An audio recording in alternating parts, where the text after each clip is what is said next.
me plaît à dire, et on est beaucoup à le dire, on a chacun son Everest à gravir.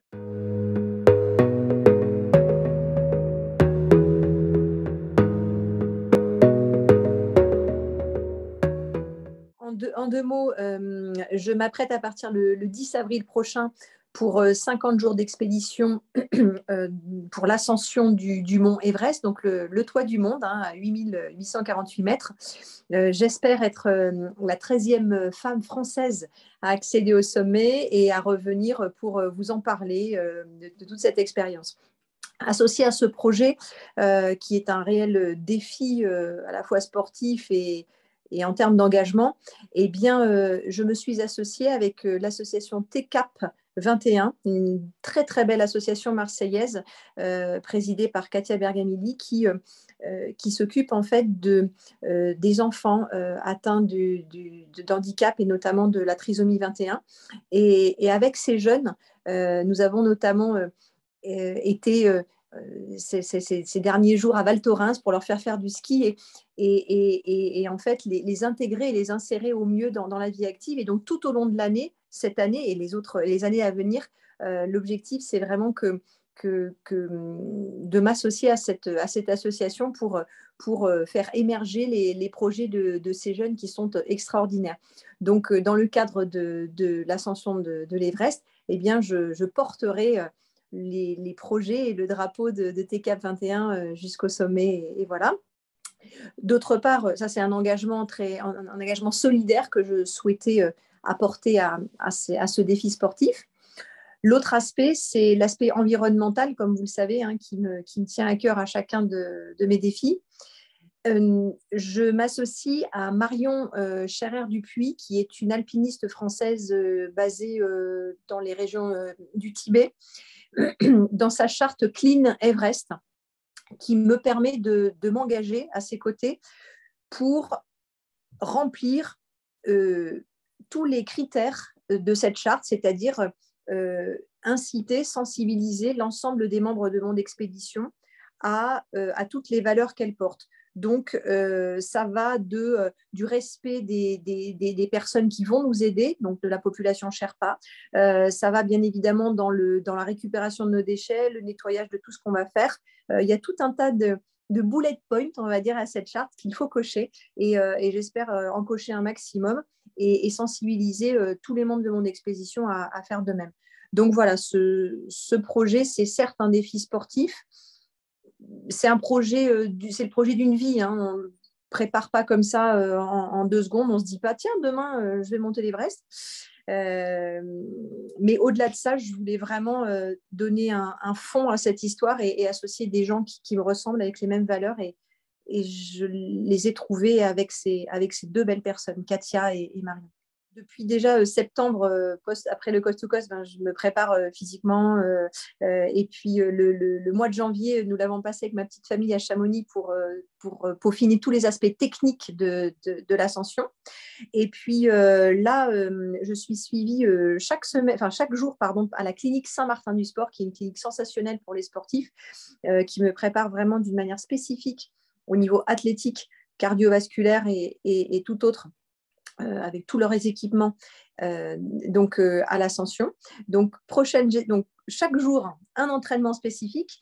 Ensuite, un mois avant le départ, je vais me mettre sous travail en hypoxie. Donc, je vais dormir sous une tente en hypoxie. Et puis, pareil, le travail de cardio se fera avec la machine d'hypoxie pour simuler les altitudes et faire en sorte que mes globules rouges s'activent un petit peu plus avant d'y aller. Et ensuite, départ le 10 avril pour l'expédition. Donc, à partir du 12, nous commencerons la partie de trekking, donc la randonnée en haute altitude, on va dire, pendant 10 jours jusqu'au camp de base. Et à partir du camp de base, eh bien là, nous aurons un certain nombre de journées d'acclimatation nécessaires pour pouvoir faire en sorte que notre corps soit adapté à monter les paliers supplémentaires. Et ensuite, donc, nous aurons ce que l'on appelle des rotations en haute altitude. Donc, nous partirons du camp de base, nous monterons au camp numéro 1, donc là, avec une très, très grosse partie difficile, très technique, qui s'appelle l'Icefall. Donc, c'est vraiment de la cascade de glace dans le sérac avec avec une sorte de mer de glace qui bouge, hein, donc de 2 mètres par 24 heures. Donc en fait, on va passer par un endroit pour monter, on va sans doute repasser par un autre endroit pour redescendre, donc des parties très techniques. Et ensuite, on va redescendre au camp de base, se réacclimater. On va repartir au camp 1, puis au camp 2, déposer les affaires, puis redescendre. Et ensuite, 1, 2, 3, redescendre.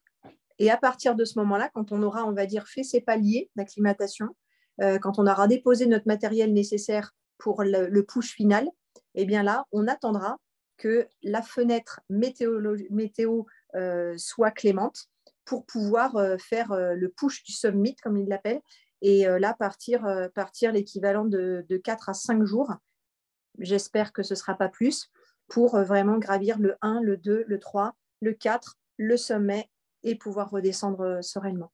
Voilà comment ça va se passer. Donc, potentiellement, entre eux, on va dire 35 et 50 jours d'expédition au Népal prévue, avec une belle équipe là-bas de personnes locales, expérimentées, qui ont déjà plusieurs fois fait ce sommet ou d'autres sommets de la vallée du Khumbu. Que l'on soit homme ou que l'on soit femme, eh bien, on a une seule vie. Et donc, si on a envie de faire des choses qui paraissent, pour certains ou certaines, hors de propos ou complètement des choses complètement folles, eh bien, c'est pas grave. Si vous, c'est quelque chose qui vous tient à cœur, moi, je me plais à dire, et on est beaucoup à le dire, on a chacun son Everest à gravir. Et ça, il faut absolument qu'en tant que femme, chacune des personnes qui a envie de faire quelque chose s'en donne les moyens. Par contre, il faut, voilà, c'est ça, il faut s'en donner les moyens. Il faut trouver des partenaires, parce que financièrement, quoi que vous tentiez de faire, que ce soit la traversée de l'Atlantique à la rame, que ce soit le tour du monde en vélo ou gravir l'Everest, vous ne pouvez pas le faire sans moyens financiers. Donc, il faut trouver des partenaires. Après, trouver des gens qui ont les mêmes valeurs que vous, qui les partagent. Et puis, bien sûr, le faire pour vous, parce qu'avant tout, vous le faites pas pour les autres. Mais en revanche, savoir s'entourer de gens qui ont le même état d'esprit, de détermination, de volonté de faire des choses ensemble, eh bien, ça crée de très, très, très, très beaux projets. Et là encore, sans parler de féminisme, j'ai pas fait exprès de m'associer avec des femmes, mais finalement, on se rend compte que on retrouve beaucoup de valeurs dans des femmes entreprenantes. Katia Bergamili, elle prend les choses sa vie à bras le corps, elle prend la vie des jeunes dont elle s'occupe à bras le corps, et ça donne de très très beaux projets. Marion Charrière-Dupuis, elle est montée comme moi une fois à l'Everest. Enfin, elle a tenté, elle a loupé, mais elle a continué. Elle a complètement est tombée en amour, comme ils disent au Canada en tout cas, avec le pays, et elle a fait de belles choses. Et donc, c'est de ces valeurs partagées par des femmes qui me tiennent à cœur de défendre et de soutenir. Donc, voilà. Une femme, elle a toute sa place en altitude, elle a toute sa place partout où elle souhaite faire quelque chose.